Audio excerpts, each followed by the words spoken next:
Soy Alicia Eugenia Silva, analista política de la situación electoral en Colombia, y hoy vamos a analizar lo que pasó el 13 de marzo del 2022 en las elecciones a Congreso de la República y en las consultas interpartidistas que se dieron. Alicia, cuéntanos qué opinión tienes de la forma como se contabilizaron los votos en la pasada contienda electoral. A ver, ahí hay todo tipo de problemas. Unos partidos dijeron hay que recontar todo, otros partidos que habían denunciado el fraude prefirieron no contar nada, pero la realidad, creo yo, es que el recuento general, como lo han venido planteando algunos de los partidos, es inviable. Es decir, volver a contar todo es imposible, pues no se puede recontar lo recontado según el artículo 164 del Código Electoral.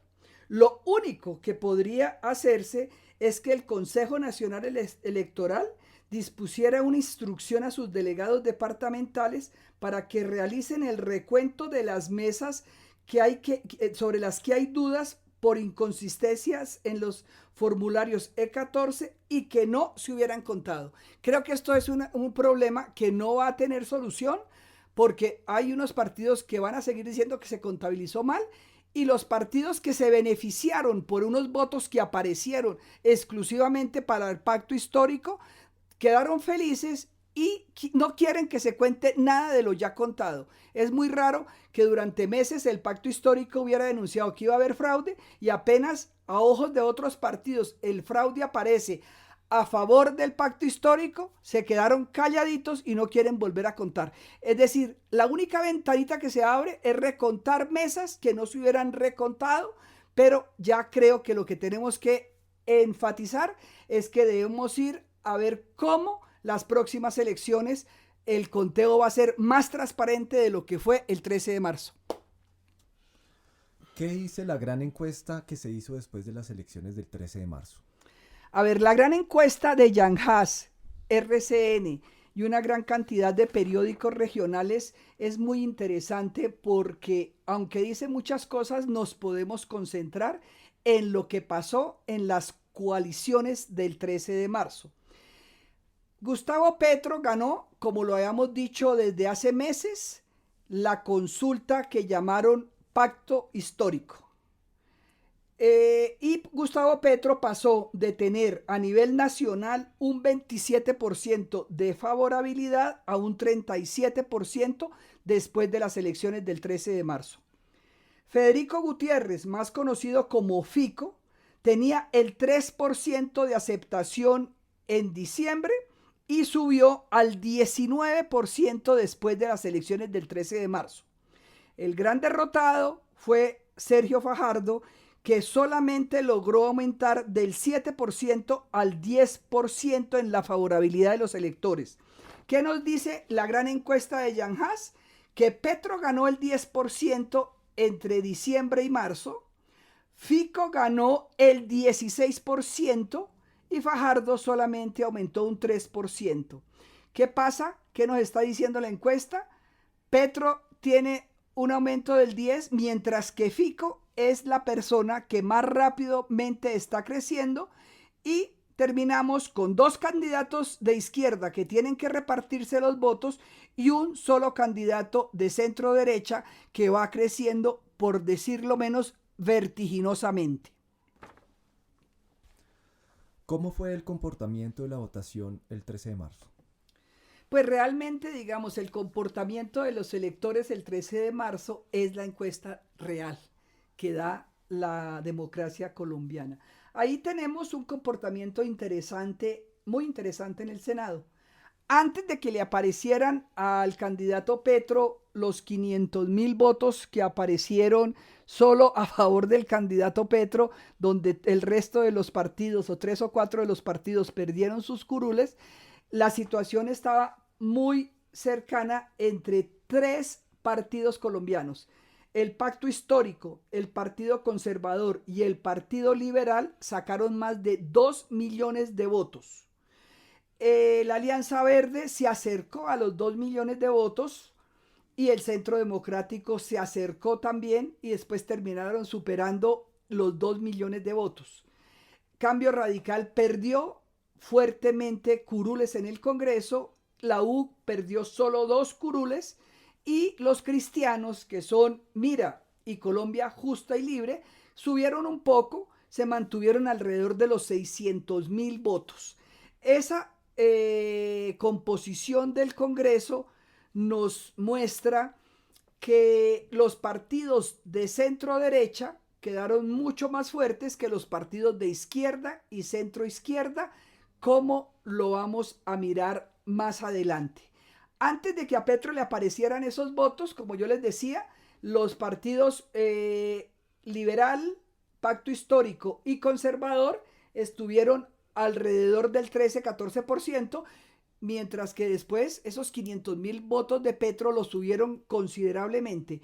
El Partido Verde quedó con un 12%, el Partido Centro Democrático quedó muy cercano a lo de los verdes, el Partido Cambio Radical sí bajó a 10%, y ahí vamos viendo cómo la U también quedó con un 9-8%, y los cristianos con algo cercano al 4%. Si miramos, digamos, la torta como se repartió, es una democracia bastante bien distribuida, donde la centro derecha, como digo yo, quedó con muchos más votos que la centro izquierda, pero pasemos a mirar más bien la votación en la Cámara, si le parece, Oscar. Perfecto, pasemos. La Cámara de Representantes tiene una situación muy peculiar y hay que entender que el Partido Liberal sigue siendo la fuerza más grande en la Cámara de Representantes, y también tenemos que tener claro que las cámaras de representantes están mucho más atadas a lo que se ha llamado la maquinaria. Entonces, no es descartable ver que el Partido Liberal, ¿para dónde va a coger el Partido Liberal? Que todavía no se sabe. Partido Liberal, antes nosotros hacemos el análisis con los datos oficiales de la registraduría, porque cuando le aparecieron a Petro esos 500.000 votos, pararon los datos oficiales y nos toca trabajar con los datos anteriores a la aparición de los 500.000 votos por el pacto histórico. ¿Ok? Entonces, que esto que vamos a decir va a ser un poco modificado la semana entrante cuando tengamos datos oficiales más precisos después de la aparición de los votos del pacto histórico. Partido Liberal queda con 32 curules, el pacto histórico con un poco más de 25 una vez que aparezcan los otros datos de Petro, el Partido Conservador, Centro Democrático. En el último informe aparecía Partido Conservador con 25 y el Centro Democrático con 16, y ellos perdieron con respecto al pacto histórico por esa aparición de esos 500.000 votos. La U queda con 15, Cambio Radical con 16 y Alianza Verde con 11. Es decir, esto también queda bastante variadito, y si nosotros sumamos centro derecha y centro izquierda, y si al centro derecha le sumamos la mayor parte del Partido Liberal, hay definitivamente una mayoría de la gente que no está con el pacto histórico. Esa es la realidad de la Cámara de Representantes en Colombia. En las votaciones para el Senado, ¿cómo quedó el mapa por departamento y por partido? Pues esta vez quedó muy interesante. Hay cosas que yo no entiendo, pero que podemos reportarles a ustedes. Me parece interesante que el partido de la U hubiese ganado La Guajira, ganó también el Vaupés y Córdoba. Córdoba, pues no hay duda, porque en Córdoba estuvo la mayor votación del presidente Santos con los ñoños cuando en la segunda elección de Juan Manuel Santos. Pero La Guajira me parece raro y el Vaupés quedó ahí a favor de la U. Cambio Radical quedó con San Andrés, Atlántico, Cesar, Norte de Santander y Sucre. El Partido Liberal quedó con Amazonas, Guainía, Meta, y se me quedó el Chocó. En Cambio Radical también se me había quedado el Huila. Entonces, como vemos, está variopinto, como dicen por ahí. El Partido Conservador quedó con Tolima, Caquetá, Guaviare, y como yo decía en algún otro programa, Nariño se salvó de las garras donde había caído hace 4 años de la gente de izquierda, con muchas cercanías a grupos armados ilegales. El Centro Democrático quedó con Antioquia, donde siempre ha sido fuerte. Casanare, Vichada quedaron también con el Centro Democrático. No sé si ya dije el conservador, ¿no? Guaviare, Caquetá, Tolima y Nariño, sí lo había dicho. El pacto histórico quedó con Cundinamarca y Bogotá. En Bogotá se quedó con una porción inmensa, y eso es gracias a la mermelada verde que reparten permanentemente los alcaldes bastante poco aceptados por la ciudadanía. También le fue muy bien en el Valle, en el Cauca y en Putumayo. Ese es el mapa electoral en el Senado de Colombia. La coalición Alianza Verde, digamos, no solamente quedó con fuerza en Bogotá, sino en Santander, Boyacá y Caldas. Siempre ha sido fuerte en Boyacá. Ahí el señor Amaya hasta se casó un día en la plaza de Villa de Leyva e invitó a todo el mundo cuando era gobernador. Santander ha sido cercano a los verdes, y en Caldas también siempre han tenido un cierto apoyo, pero eso se debe más como un apoyo a Sergio Fajardo en Caldas antes que a todos los verdes en Caldas. Ese es el mapa, que quedó un poco más variadito que hace 4 años. ¿Y qué pasó con las coaliciones? Pues con las coaliciones pasó lo que veníamos hace meses diciendo. La coalición que llamaron Pacto Histórico, que era un candidato de nombre Petro y otra gente que no tenía nada que decir porque se sabía que iba a ganar. Petro, en el último reporte, aparece con cerca de 5 millones de votos, 4 millones y medio. Francia Márquez aparece con cerca de 800.000 votos. Camilo Romero, por locutor o todo lo que sea y buena voz, termina con 227.000 votos. La señora Arelis Uriana con 54.000 votos y Alfredo Sade con 21.000 votos. Es decir, que en la coalición de Pacto Histórico no había una competencia. Ahí lo que había era un candidato y otros candidatos que se prestaron para hacer el juego de ir a una consulta y ganarse una millonada de plata en reposición. Si pasamos a mirar la coalición de Centro Esperanza, como habíamos dicho en los últimos meses, Sergio Fajardo la ganó. El drama de la coalición Centro Esperanza es que la segunda candidata del pacto histórico sacó más votos que el ganador de la coalición Centro Esperanza. Sergio Fajardo no alcanzó a Francia Márquez y se quedó con 723.000 votos. De segundo quedó Juan Manuel Galán, de tercero Amaya, Carlos, y el gran fiasco de la contienda electoral en el Centro Histórico fue un señor que llegó a ser tóxico en esa coalición, se puso a pelear con todo el mundo y terminó sacando un poco menos de 350.000 votos. Jorge Enrique Robledo sacó menos votos que los que tradicionalmente sacaba cuando se hizo senador de la República, y aquí no alcanzó ni siquiera a los 200.000 votos. La gran coalición derrotada en esta elección, por lejos, fue la coalición Centro Esperanza. Con la coalición Equipo Colombia pasó una cosa que nadie esperaba. ¿Por qué nadie esperaba? Porque Alex Char, Barguil y los otros candidatos venían de partidos organizados, mientras que Fico hasta el 13 de marzo era un líder regional del área de Antioquia, y había sido un buen alcalde, había tenido unos éxitos sobresalientes, había estado siempre en contra de los candidatos del uribismo en la alcaldía de Medellín. Este señor había votado por el sí, y el señor Fico Gutiérrez termina alzándose y llevándose el primer puesto en la coalición Equipo Colombia. Entonces, ¿qué pasa?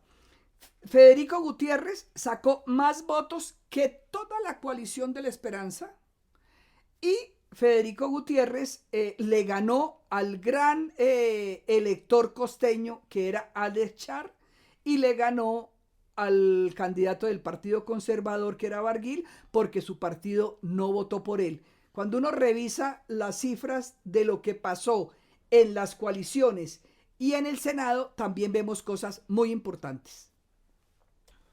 ¿Qué pasa cuando se comparan los resultados de las consultas con los resultados del Congreso? Pues hay cosas muy, muy interesantes que en general no lo ha dicho la prensa nacional ni los grandes medios de comunicación. ¿Qué pasa ahí? En la coalición Equipo Colombia, que es la coalición más importante de la centro derecha, sacó cerca de 4 millones de votos, mientras que los congresistas que representan el centro derecha en Colombia sacaron más de 8 millones de votos, van a sacar, una vez que se contabilicen todos los votos. El Partido Conservador sacó más de 2 millones de votos, el Centro Democrático se acercó a los 2 millones de votos, Cambio Radical más de 1.600.000, la U 1.500.000, Mira se acerca a los 600.000 y Salvación Nacional por ahí 30.000 votos. Pero entonces cuando tú lo sumas, esto te va a dar cerca de 8 millones de votos y por la coalición Equipo Colombia solamente votaron 4 millones de personas.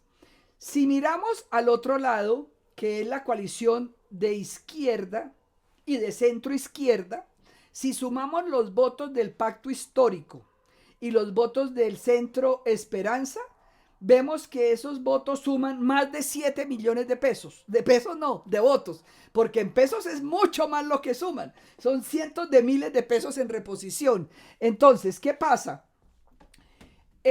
Por el Senado de la izquierda y centro izquierda se da 5 millones, un poco más de 5 millones de votos.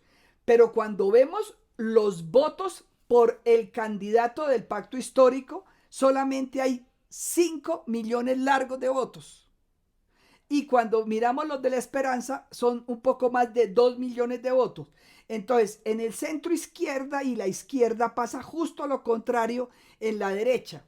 ¿Y qué es lo que pasa aquí? La izquierda va a enfrentar la primera vuelta con dos candidatos, Sergio Fajardo y el señor Gustavo Petro. Ellos dos, uno de ellos dos va a pasar a la segunda vuelta. Los dos no van a pasar a la segunda vuelta porque ellos dos comparten electores. La mayor parte de los electores de Fajardo que querían juntarse con Petro en la segunda vuelta ya están donde Petro. Mientras que en la coalición de centro derecha pasa una cosa opuesta.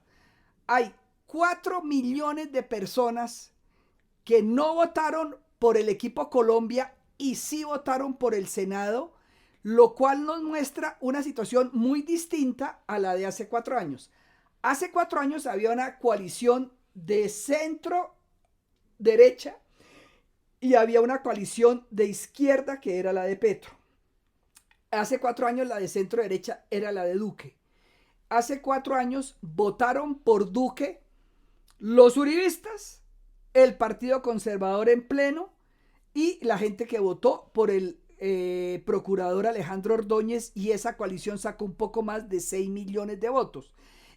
Hoy la centro derecha vemos que solamente votaron 4 millones de personas por el Equipo Colombia, porque ni los conservadores votaron por su candidato, ni todo el centro democrático votó en esa coalición. Es decir, que esos 4 milloncitos de votos vamos a ver cómo se comportan en la primera vuelta. Y si comparamos eso con la izquierda y el centro izquierda, yo siempre he creído, como lo han dicho todos los analistas en el mundo, que la gente de izquierda hace más bulla, es más dada a votar siempre por sus candidatos. Es decir, que los que iban a votar por Petro ya votaron por Petro porque ya se le fueron a Fajardo, y la coalición Pacto Histórico, que son los votos de Petro, más que doblan a Petro. Entonces, en la primera vuelta el Pacto Histórico derrotará fuertemente al Centro Esperanza, mientras que en la votación de centro derecha,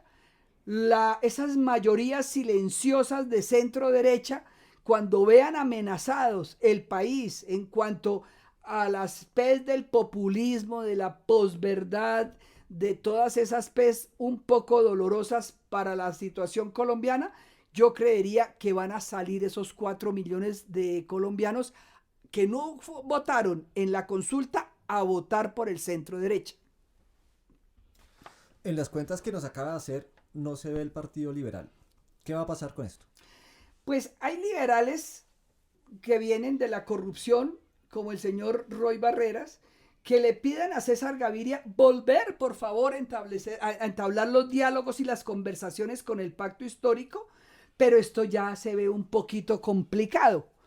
La señora vicepresidenta la candidata vicepresidenta del pacto histórico, ya en 2 oportunidades ha menospreciado y de alguna forma ha maltratado al presidente Gaviria, y entonces el presidente Gaviria es capaz de aferrarse a un supuesto maltrato de la señora Francia Márquez, a decir: yo no quiero más conversaciones con el pacto histórico.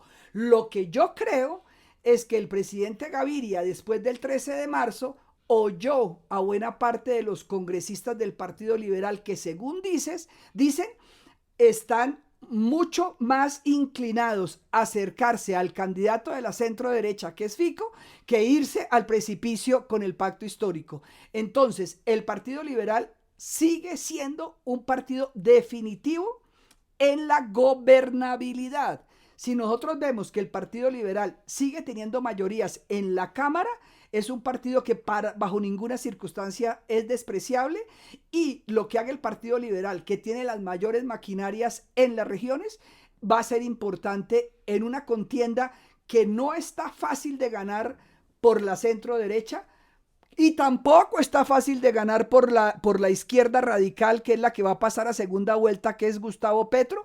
¿Por qué no está fácil de ganar?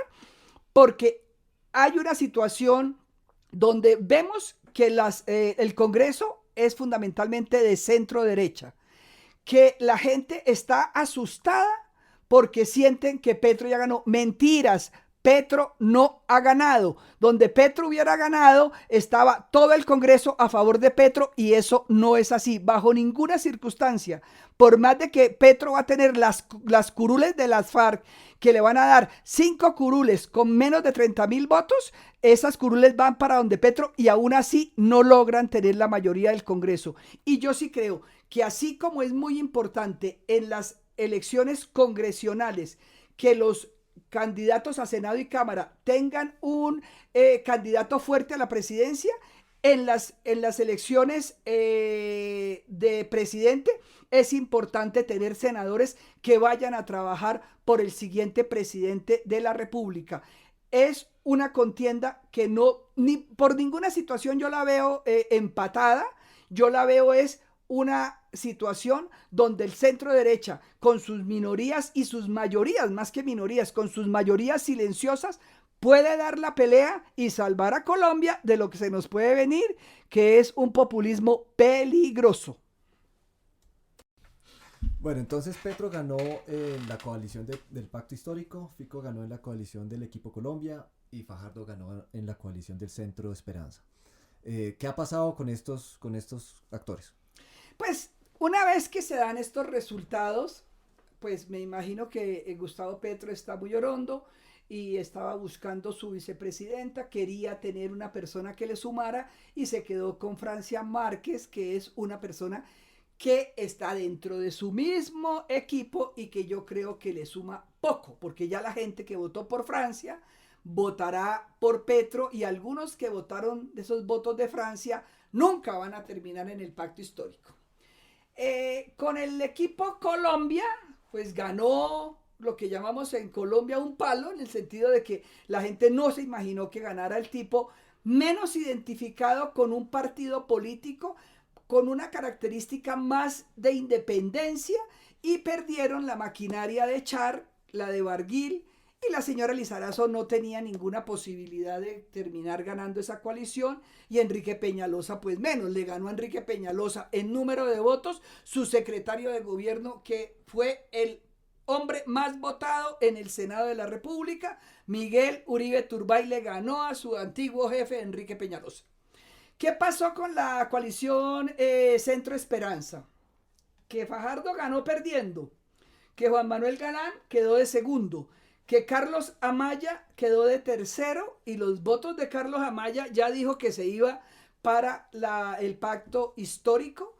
Y como habíamos dicho ya, pues Alejandro fue un fiasco, y Jorge Enrique Robledo ni siquiera sacó los votos que él había logrado en antiguas contiendas cuando él se presentó para el Senado. Pero entonces, ante este panorama, ¿qué pasa? Pues Petro se quedó callado cuando le aparecieron los votos y no volvió a hablar de fraude.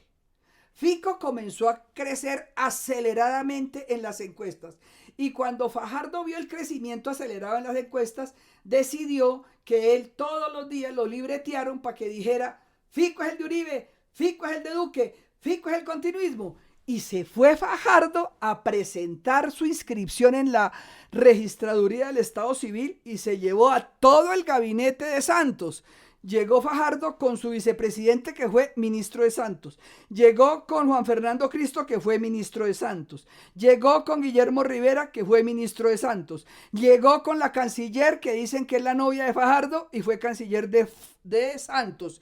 Y no se le quedó, se me quedó por ahí Alejandro Gaviria, que fue ministro de Salud de Santos. Entonces a Fajardo hay que decirle que no tilde mucho a Fico de lo que no es y que más bien la próxima vez aparezca con un letrerito que diga: yo soy el candidato del gobierno Santos y me presento con el gabinete en pleno cuando voy a inscribir mi candidatura.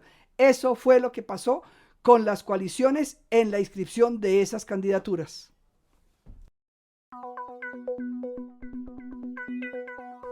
Bueno, esto es todo por hoy. Había mucho tema y despachamos los temas con la rigurosidad que podemos hacerlo.